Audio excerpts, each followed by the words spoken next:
तुमने उनको छोड़ दिया तो तारीख से तुम्हारे नामों को निकाल के रख दिया जाएगा। किसी दास्तान के अंदर तुम्हारे तज़किरे लिखने और सुनने और पढ़ने को नहीं मिलेंगे।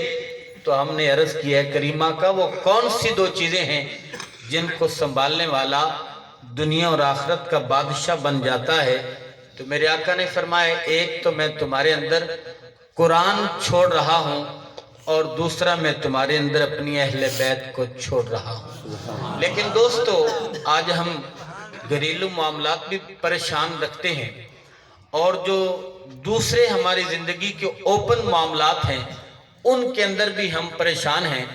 गरीब को देखें तो वो भी अपने दुखों की एक किताब सुना रहा होता है। अमीर को देखें तो वो इससे 4 कदम आगे आता है। हम जिसको अपनी परेशानी सुनाते हैं वो हमें अपना दुखड़ा सुनाता है।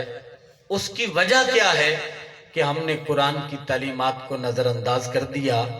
अगर हमने दरसे कुरान ना बुलाया होता तो ये ज़माना ना ज़माने ने हमको दिखाया होता।